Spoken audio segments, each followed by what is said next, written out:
네, 오늘 함께 읽은 룻기서 1장 6절에서 14절 말씀을 가지고요, 약속 위에 세우는 믿음, 약속 위에 세우는 믿음이라는 제목으로 말씀을 전하고자 합니다.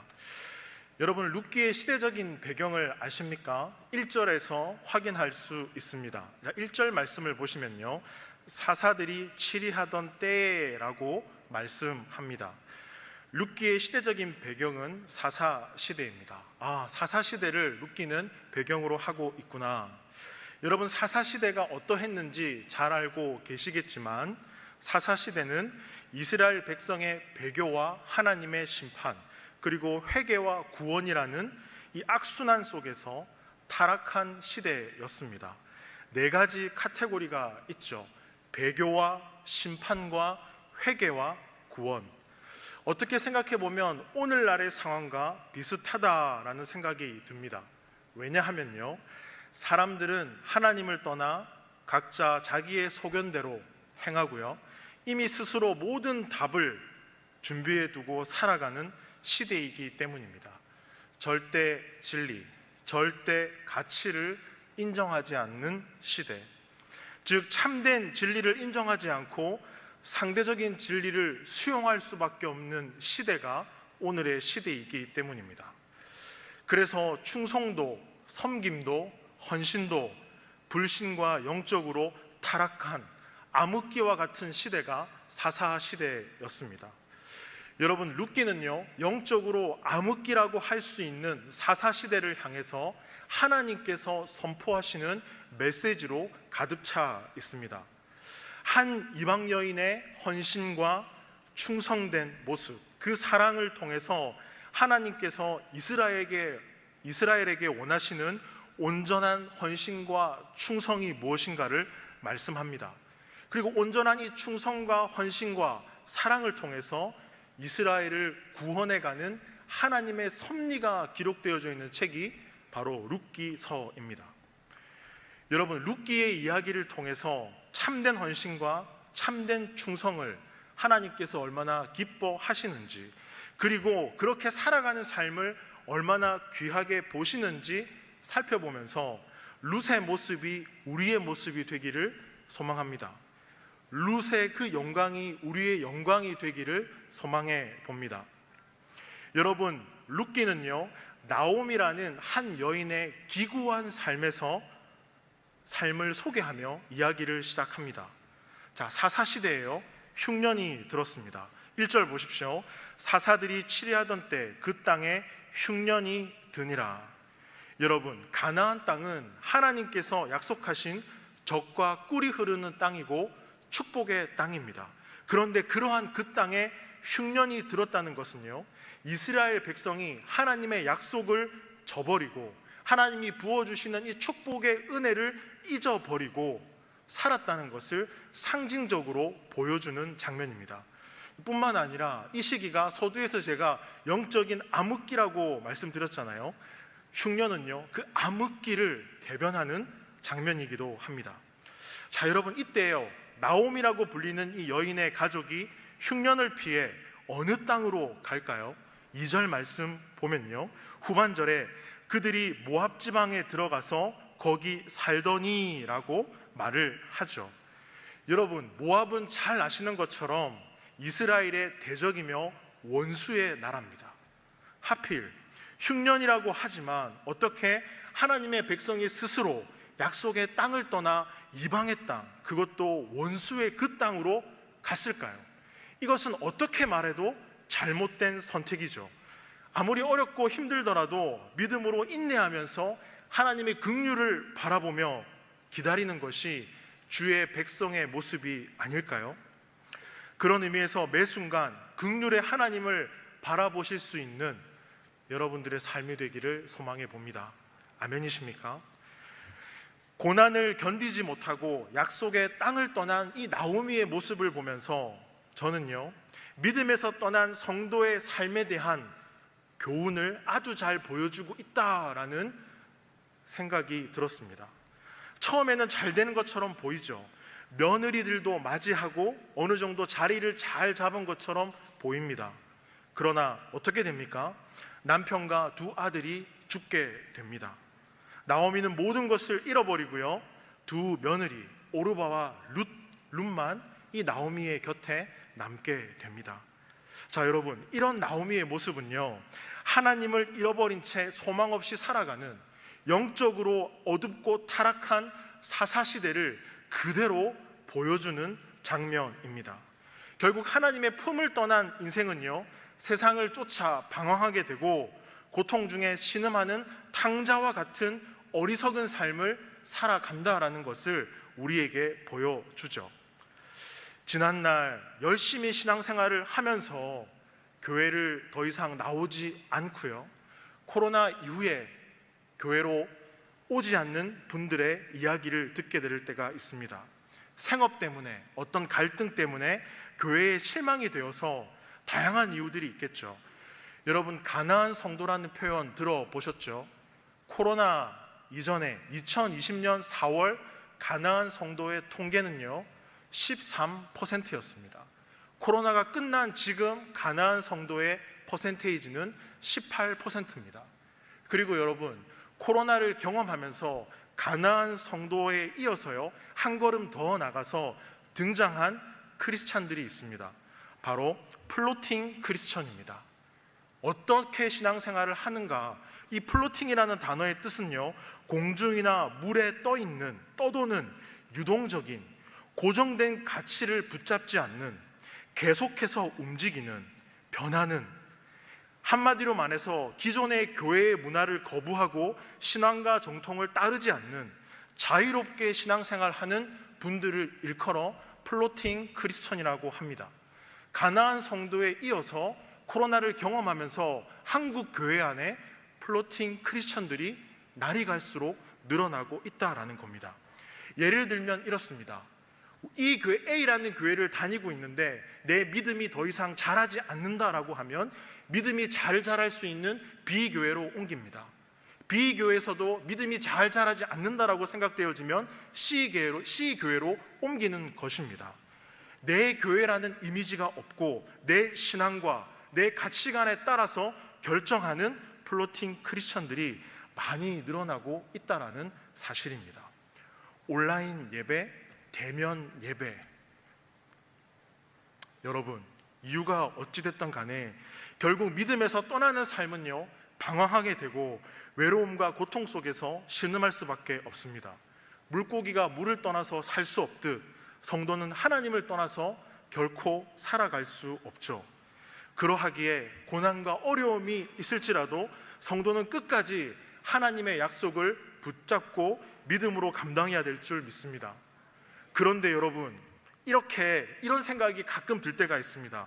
아니 목사님, 예수님을 믿게 되면 그래도 형편이 좀 나아지고 잘 되어지고 행복한 일들이 많아져야죠. 왜 이렇게 힘들고 어렵고 갈등이 있고 언제까지 이렇게 지내야 됩니까? 그날은 도대체 언제입니까? 기도하세요 라고 말하지 마세요. 그런데 여러분, 그렇게 생각을 가지고 오늘을 살아가는 우리에게 주님이 말씀하십니다. 내가 넉넉히 이기는 마음을 너에게 주겠다라고 말씀합니다. 주님의 약속의 말씀이 있습니다. 그러나 이 모든 말에 우리를 사랑하시는 이로 말미암아 우리가 넉넉히 이기느니라. 내가 확신하노니 사망이나 생명이나 천사들이나 권세자들이나 현재일이나 장래일이나 능력이나 높음이나 깊음이나 다른 어떤 피조물이라도 우리를 우리 주 그리스도 예수 안에 있는 하나님의 사랑에서 끊을 수 없느니라. 그 어떤 상황과 마주할지라도 우리 주님의 그 사랑에서 결코 끊어지지 않는다라고 말합니다. 그 끊을 수 없는 주님의 그 사랑이 있기 때문에 고통과 고난마저도 유익이 된다라는 것이죠. 가슴이 무너질 때, 눈물이 하염없이 흐를 때가 있더라도 주님의 그 끊을 수 없는 사랑이 있기에 버티는 것이 아니라 그 자리가 감사의 자리고 유익이 되는 자리다라는 겁니다. 세상이 줄 수 없는 평안이 그 약속의 말씀이 있기에 하나님의 자녀로 살아가는 저와 여러분의 삶에 있는 것이 아닐까요? 하나님은 믿음으로 사는 백성에게 긍휼을 베푸십니다. 피할 길도 주십니다. 버티면서 감당하며 살아가시기를 소망합니다. 여러분, 남편과 두 자녀를 잃고 자기와 두 며느리만 남게 된 그 상황 속에서 나오미는요, 고향의 소식을 듣게 됩니다. 자, 6절 말씀 보십시오. 그 여인이 모압 지방에서 여호와께서 자기 백성을 돌보시사 그들에게 양식을 주셨다 함을 듣고 이에 두 며느리와 함께 일어나 모압 지방에서 돌아오려 하여. 하나님께서 자기 백성을 돌보시고 양식을 주신다라는 소식을 듣게 됩니다. 아무것도 남지 않는 이 나오미에게 이 소식은 소망이 되었겠죠. 모든 것을 다시 내려놓고 모압 땅에서 약속의 그 땅으로 돌아가리라는 결심을 할 수 있게 되겠죠. 여러분, 세상의 것을 쫓다가 어려움을 만나고 결국 절망에 빠지게 될 때 우리가 해야 될 최고의 선택이 뭔지 아십니까? 하나님께로 다시 돌아가는 것입니다. 왜냐하면 우리의 피할 곳은 하나님이시기 때문입니다. 그리고 우리가 돌아가야 할 곳도 하나님이시기 때문입니다. 혹시 하나님께서는 뭘 하고 계신지 모르겠습니다. 언제까지 기다려야 됩니까? 하나님은 정말 나의 삶을 이끌어 가고 계십니까? 라고 물으시는 분도 계실지 모르겠습니다. 그런데 여러분, 전도서 7장 13절에서 이렇게 말씀합니다. 하나님께서 행하시는 일을 보라. 하나님께서 굽게 하신 것을 누가 능히 곧게 하겠느냐. 형통한 날에는 기뻐하고 곤고한 날에는 되돌아보아라. 하나님께서 이미 정하신 것을 누가 곧게 하겠냐라고 말하죠. 네 삶에 곤고한 시간이 있느냐, 기뻐하는 시간이 있느냐, 네 인생을 돌아봐라 라고 말합니다. 여기 돌아보라는 것은 하나님과 함께 했던 그 시간을 떠올려보고 기억하라 라는 것입니다. 언제나 너와 함께 했던 그 하나님이 계셨다는 것을 기억하라 라는 것입니다. 여러분, 예를 들면 이렇습니다. 서울에 가기 위해서 기차를 탄다고 생각해 보십시오. 물금역에서 KTX 기차를 타고 서울역을 갑니다. 수많은 터널을 지나죠. 그 터널이 없으면 어떻게 됩니까? 굽이굽이 많은 길을 돌아서 많은 시간을 허비하고 가게 되겠죠. 그러나 그 터널이 뚫려 있어서 일직선으로 기차가 빠르게 달릴 수 있어서 서울까지 금방 가죠.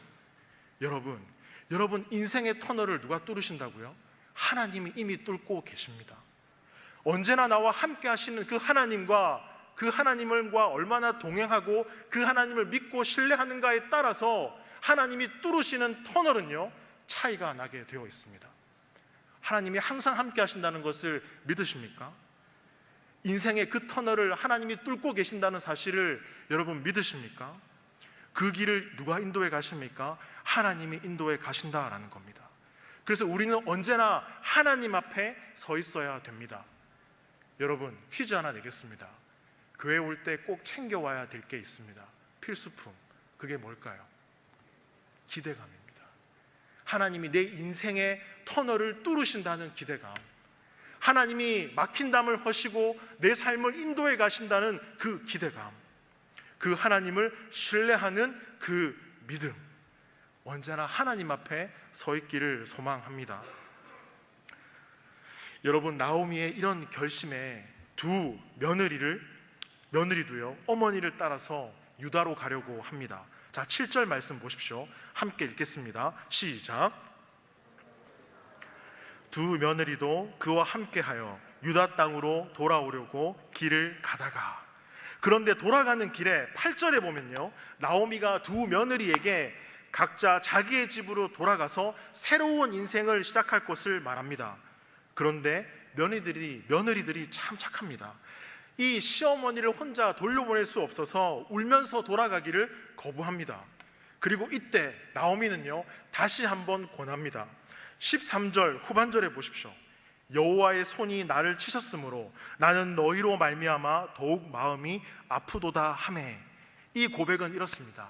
내가 하나님께 징계를 받아 이런 모든 상황이 되었으니 너희들에게 참 미안하다. 심적으로 내 마음이 참 아프다라는 겁니다. 두 며느리에 대한 애틋한 시어머니의 마음이 느껴지는 장면입니다. 여러분, 사실 오르바와 룻은 비록 시모와 며느리의 관계지만 그들은 이방인이고요, 이미 남편들이 다 죽고 없습니다. 무엇보다 이 며느리들은 아직 젊습니다. 다시 고향으로 돌아가서 얼마든지 새로운 인생을 출발할 수 있죠. 더군다나 나오미와 함께 간다는 것은 두 며느리에게 있어서요, 단순히 고향을 떠나는 것 그 이상의 의미를 가지고 있습니다. 지금까지 살아온 그들의 문화와 환경을 다 버리고 가야 됩니다.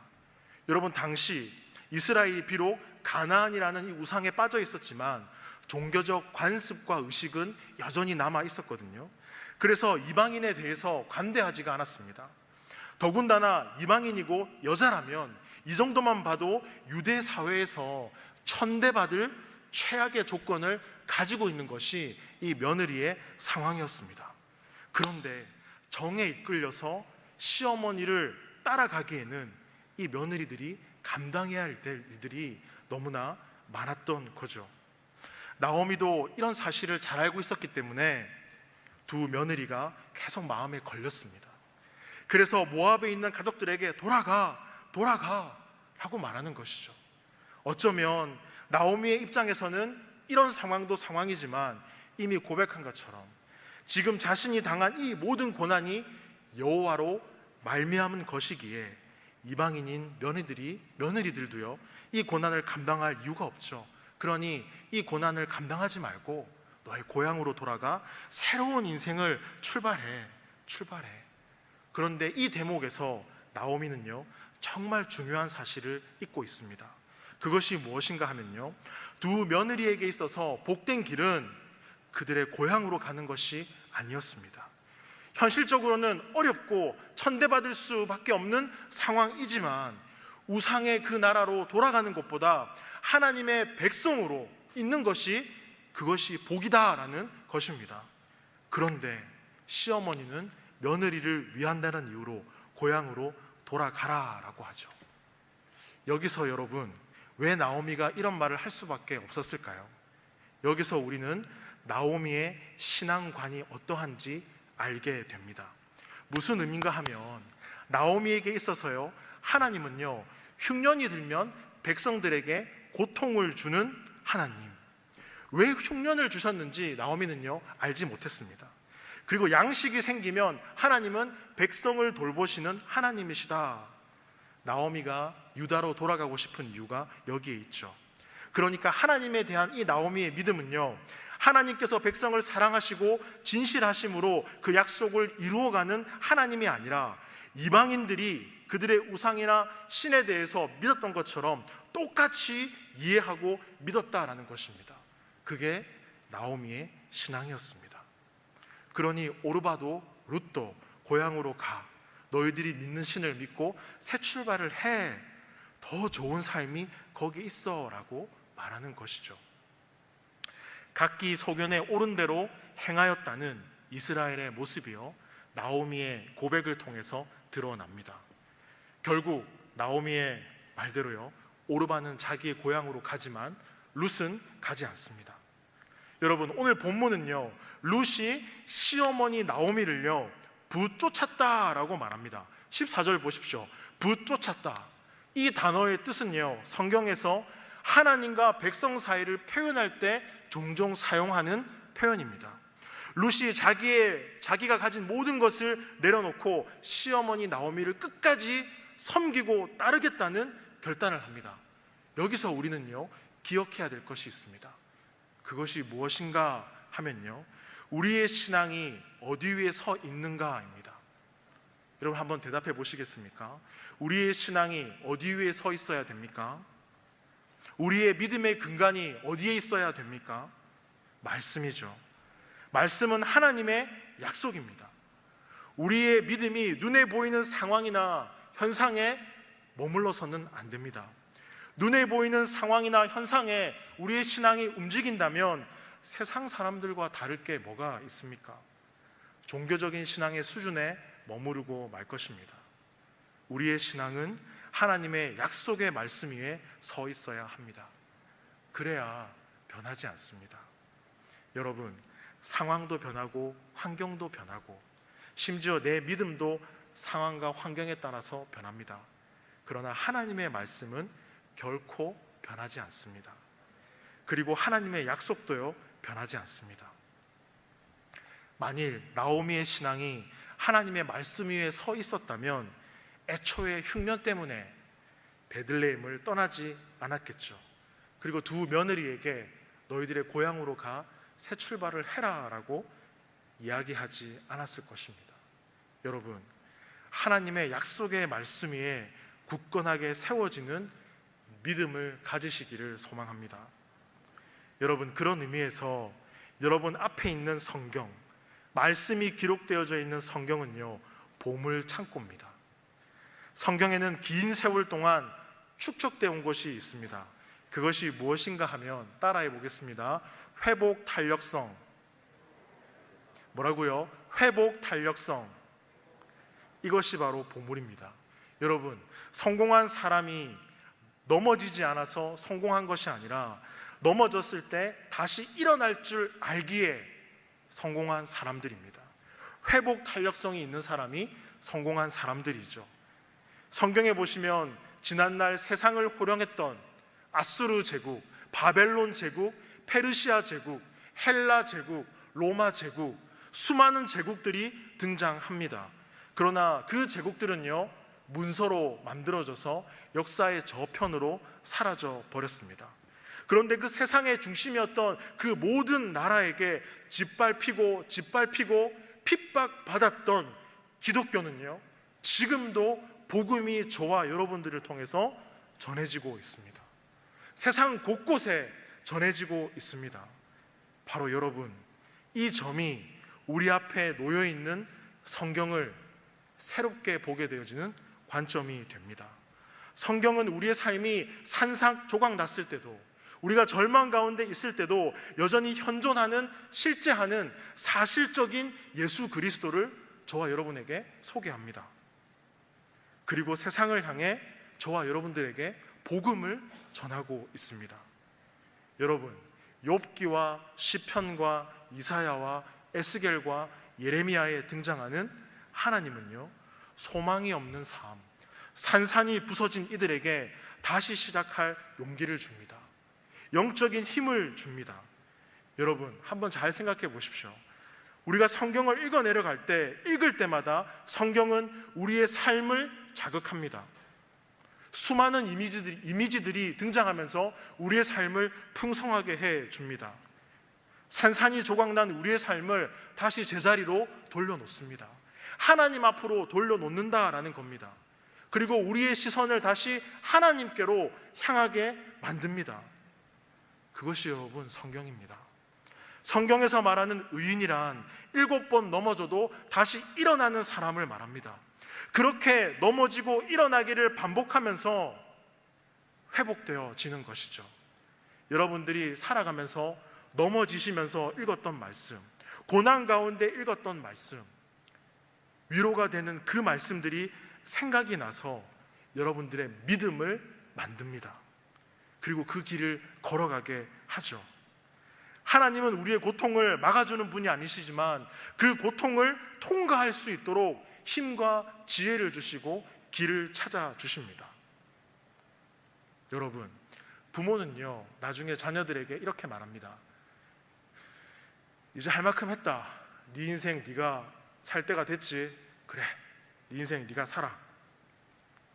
그런 때가 오지 않겠습니까? 그런데 하나님은 그렇지 않습니다. 언제나 내가 너와 항상 함께 하겠다라고 말씀합니다. 언제나. 이것이 그 어떤 곳에서도 찾아볼 수 없는 기독교가 가지고 있는 세상을 향한 가장 강력한 말씀입니다. 아무 조건 없이, 아무것 없이 너와 함께 하겠다. 내가 십자가에서 널 위해 죽었다는 것과 너에게 구원을 선물로 주었다는 것과 네가 죄인이라는 것과 그 모든 것을 깨닫고 알고 나에게 돌아오면 된다라고 말씀하시죠. 여러분, 하나님의 약속의 말씀 위에 굳건하게 믿음이 세워져 갈 때 크고 작은 다양한 시련과 실패에 좌절하지 않고 보다 그 더 나은 십자가 너머의 소망을 우리가 바라보듯 우리 삶 가운데 함께 하시는 주님의 인도하심을 발견하게 될 것입니다. 그러나 말씀이 우리 삶 가운데 작동하기란 쉽지 않습니다. 그 말씀대로 살아가기란 쉽지 않습니다. 여러분, 그런데요, 하나님은 약속하십니다. 그러나 이 모든 일에 우리를 사랑하시는 이로 말미암아 우리가 넉넉히 이기느니라. 내가 확신하노니 사망이나 생명이나 천사들이나 권세자들이나 현재일이나 장래일이나 능력이나 높음이나 깊음이나 다른 어떤 피조물이라도 우리를 우리 주 예수 그리스도 안에 있는 하나님의 사랑에서 끊을 수 없느니라. 여러분, 약속의 말씀을 붙들게 되면요, 비록 우리가 마주하는 현실이 아프고 고난이 있고 힘들지라도 그것이 나에게 유익이 된다는 것을 깨닫게 됩니다. 그리고 하나님이 원하시는 하나님의 그 마음을 보게 됩니다. 우리의 믿음이 약속된 말씀 위에 서 있기를 소망합니다. 여러분, 진정 하나님의 말씀을 붙들고 살아가기를 소망합니까? 저는 목사로 인생을 살아가고 있지만 날마다 말씀을 붙들고 살아가지 못하는 제 자신을 볼 때마다 늘 가슴 아파합니다. 왜 나는 하나님 앞에 이것밖에 되지 않을까? 왜 내 삶은 무너질 수밖에 없을까? 왜 나는 늘 깨어서 기도하지 못하고 하나님 나라를 소망하고 내가 섬기는 우리 성도님들 한 사람 한 사람을 위해 기도하지 못할까? 그런 생각에 사무쳐서 어느 날 힘겹게 새벽 기도에 나가게 되었습니다. 하나님의 말씀을 붙들고 기도했죠. 하나님, 제 삶이 이렇습니다. 연약하고 무너지고, 그러나 하나님의 말씀을 붙들고 살아가기를 소망합니다. 더딜지라도 이 길을 좀 바르게 올곧게 걸어갈 수 있기를 소망합니다. 하나님 감사합니다. 그렇게 눈물을 닦고 1층으로 내려오는데 이름 모를 한 집사님이, 70대 되시는 집사님이 저에게 편지를 건네주셨습니다. 기도하는데 목사님이 생각났습니다. 편지를 펼쳐봤죠. 목사님, 예수님은 승리하셨습니다. 그리고 목사님을 응원하기를 원하십니다. 힘내십시오. 목사님이 가고 있는 그 길 맞습니다. 기도하겠습니다. 그런 따뜻한 감사의 편지였습니다. 여러분, 믿음 위에 살아간다는 것은 쉽지 않습니다. 플로팅 크리스천들이 늘어가고 있죠. 자유롭게 신앙생활하고 있는 세대, 그 시대를 우리는 마주하고 있습니다. 2023년 한국교회 트렌드라는 책에서 미래 학자들이 3분의 1이 될 것이라는 통계를 내고 있습니다. 여러분들은 어떻게 생각하십니까? 자유롭게 신앙생활을 할 수는 있지만 우리의 삶의 기준이 말씀이 되어야 되지 않겠습니까? 그 말씀을 따라 한 걸음 한 걸음 가다 보면 하나님을 만나게 되고 하나님의 마음을 들여다보게 될 것입니다. 각기 옳은 대로 내 경험과 판단이 있지만 잠시 내려놓고 하나님 말씀에 귀 기울여 보십시오. 순종해 보십시오. 여러분의 인생의 터널은요, 하나님이 뚫으십니다.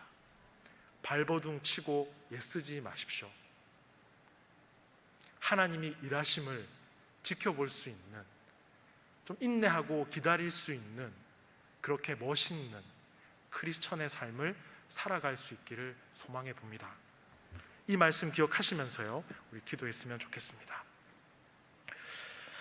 하나님 감사합니다. 우리가 말씀 앞에 서게 됩니다. 그 말씀을 통해 우리의 삶을 보게 됩니다. 우리의 진심을 담아 하나님의 말씀이 내 삶에 작동할 수 있기를 소망해 봅니다. 연약하고 부족하고 무너지는 삶이지만 하나님이 내 인생의 터널을 뚫으시기에 소망이 있고 감사가 있고 기쁨이 넘칩니다. 내 삶의 주인 되시는 그리스도를 바라볼 수 있는, 산산이 조각나진 내 삶 가운데 찾아오셔서 나로 하여금 다시 눈을 들어 주님을 보게 하시는 그 주님을 바라볼 수 있는 우리의 삶이 되기를 소망합니다. 그렇게 주님을 바라보고 살아갈 수 있는 우리의 삶이 되기를 소망합니다. 그래서 믿음의 이 길 위에서 주님 사랑합니다, 주님 감사합니다, 주님밖에 없습니다 라는 고백 위에 살아갈 수 있는 우리의 삶이 되도록 인도하여 주옵소서. 주님께 헌금 드린 손길 있습니다. 주님께 감사드립니다. 여성위원회 목사님들 복음의 귀한 말씀으로 은혜 주심에 감사합니다. 그리고 11조 드린 분 계십니다. 범사에 감사합니다. 셀 헌금 드리신 분들 있습니다. 하나님께 드린 이 모든 헌금이 하나님 나라 위에 귀히 사용되어 줄 수 있도록 주님 인도하여 주시고 축복하여 주옵소서. 감사하며 예수님의 이름으로 기도합니다. 아멘.